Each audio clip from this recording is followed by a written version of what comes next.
All right. Disappointing loss. Always disappointing.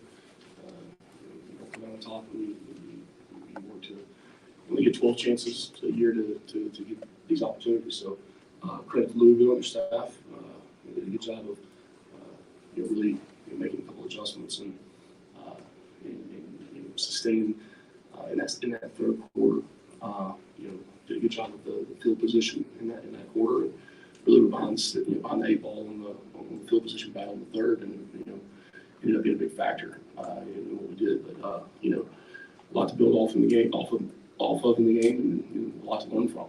And we will learn from it, and that's our job. Margin of error is small. It's very small, and we've got to be able to sustain for the entire game and get to the third quarter and be able to continue. And hey, look, you come out and they go down the field, we've got to be able to answer. We've got to be able to, if we do go 3 and out, be able to come back the next drive and rebound from it. And that's what happened in the second half. We got kind of spotty in some of the areas of play. All phases. We won one phase, so it was all phases. And we've got to continue to improve on it. And like I said, we'll learn from this. We have a lot of new guys out there that played a lot of meaningful downs tonight. A lot of downs, and a lot of them did. It's big plays made by some new guys out on the field. And, it's encouraging when those guys can go out and do that. But at the same time, we've got to be able to do it for the entirety of the football game. So, really those middle downs. You look at things and say, third quarter. The third downs or this or this, but it's the first and second downs that you got to be able to make plays on. They got ball in the perimeter some and broke us down. And, we'll improve on that and we'll work on that and be ready to come back next week and like I said, learn from the things we've got to learn from and build off the things we can build off of. So with that, I'll go for questions. Okay. Please wait for a mic. We'll start up here.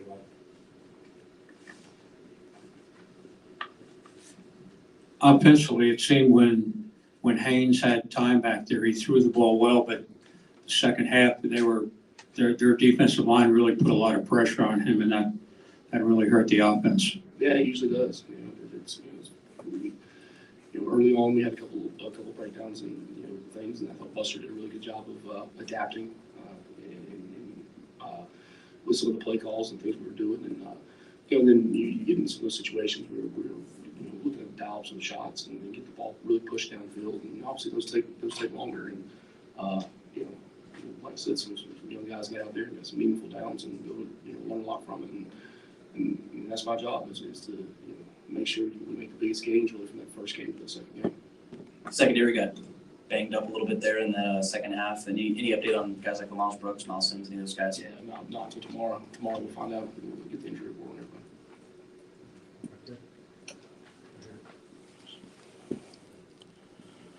Hey, Coach, take us to that fourth quarter with a little bit less than 4. You went forward on 4th and 6. What was the decision behind going forward at that point in time instead of maybe planning to let the defense give one more chance after that? Yeah, well, just the flow of the game at that point. I mean, they had broken off some big plays. They were racking up explosives at that time. When you look at momentum of the game, the flow of the game, we had to be able to get something done there.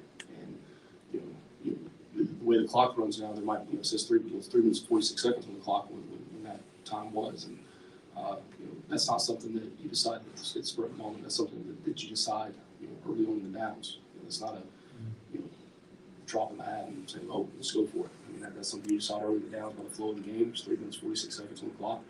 And the way the clock runs now, that 3:46, it like 3:46 used to be. It goes a lot faster. And we need to make our hay there. We knew type of coverage we're going to be in. We had it called up, and we got unfortunately we weren't able to execute and play. Kelly.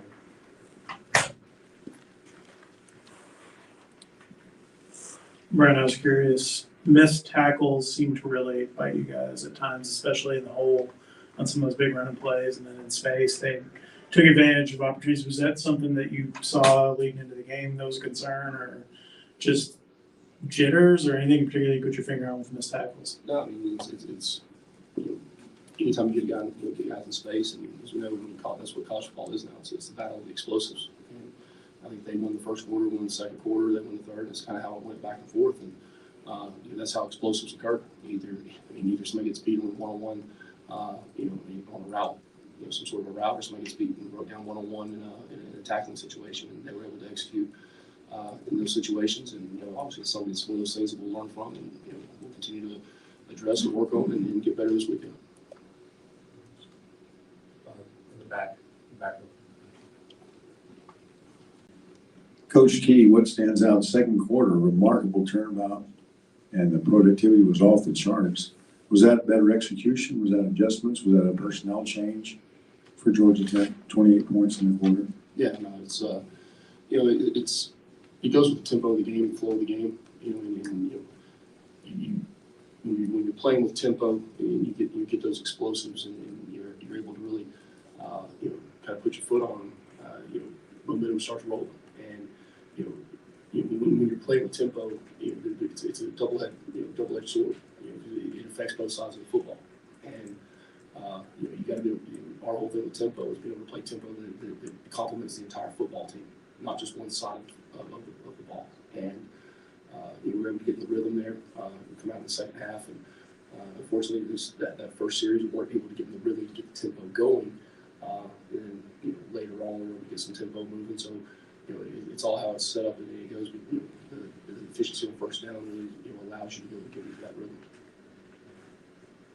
Ken, right here. Brent, this week you were talking about you wanting your team to play with poise and be physical and situational football, and there were some things in the fourth quarter I'm sure you feel better about, but overall, just how did you feel about just the play of the big team in that quarter? It's hard to sit here and say you feel good about anything when you come off of a loss like that. It really is. But that's our job is to find the things that we did well and continue to do them well, and find the things that we did not do as well and improve on those. And yeah, I don't know the sheet in front of me, but I think it was one or two penalties. We challenged them to constantly play with discipline. Continue to make improvements in that. The situational things. Some were good and some weren't. It's both sides of the football, all around. So toughness. I think to the last play, I think guys were playing hard, but there's no trophies for playing hard. It's just part of the equation of being a good football team. Coach, you've spoken often about the process of establishing your identity. I know you were able to do that in the offseason and in camp, but after one game, what's the identity that you feel you guys showed tonight? Yeah, our identity was in spurts. We had flashes of an identity. We had flashes of the team we want to be, and that is part of the process. When you put things on tape and you show who you can be, then you need to be that. You can't part-time do it and be it, and that would be a big part of the lessons learn from the game. And for ages, biggest improvements they're supposed to occur between the first and second game, because now you do have a good feel for how your team competes against another opponent, not just themselves. So we'll take those things and move forward with them and continue to improve into the next football game. Following up an earlier question, during the week you also said you wanted to see how your team would respond in an adverse situation. When things seemed like things started getting out of control a little bit in the second half, I was just wondering from your viewpoint on the sideline what you saw. Yeah, that's something you watch closely. You're watching the feel of your team, how your team's responding to things. Are they getting down? Are they moaning at each other? And there wasn't any of that. There was none of that. It was okay. Hey, we got to get this fixed. We got to get out of the rut. Okay, well, how do you get out of the rut? You help them with some play calls, you do some things, and which we did. I thought offensively after those first two drives in the second half, then we kind of started to get back into a rhythm. So you saw the ebbs and flows of the game, and you saw the positives of what can be there with those guys. It'd be real easy when all of a sudden there's a quick run of points like that just to give up and throw the towel in. But I didn't see that at all. So that's an encouraging thing to continue to build off of. Time for a couple more, Jackson. Coach, the running game seemed to find a little bit of a groove in the second quarter and then kind of tailed off in the second half. Was it something the defense was doing? Was it problems up front or? No, I mean, they did some good things. They made some good adjustments on their side. Then we in turn made some adjustments back to it. And, so that's part of the the chess match of the game. They jumped into a mid pair front, and so we ended up having to once they did that, then we went back and adjusted back some the other way, and you had to execute when your numbers called on it. And look, it was with some of the the middle field coverages they were playing, and loading the box up.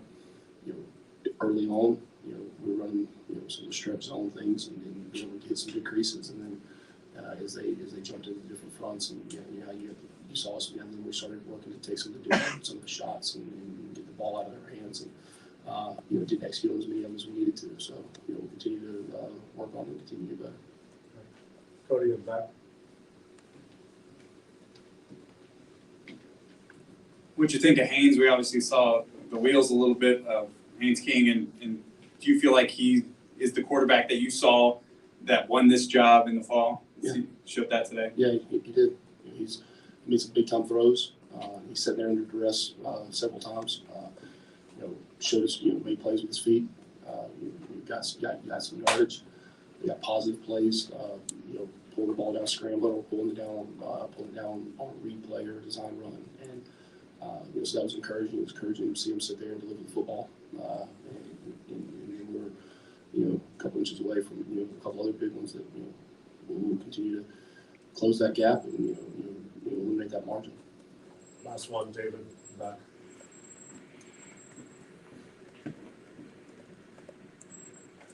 I know you said it's disappointing and on the loss.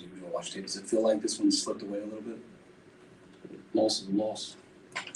There's no asterisk next to one that was a close loss or slipped away or was a blowout. Loss is a loss, and I'll feel the same. Thank you, Coach. All right, guys. Appreciate it. Good practice.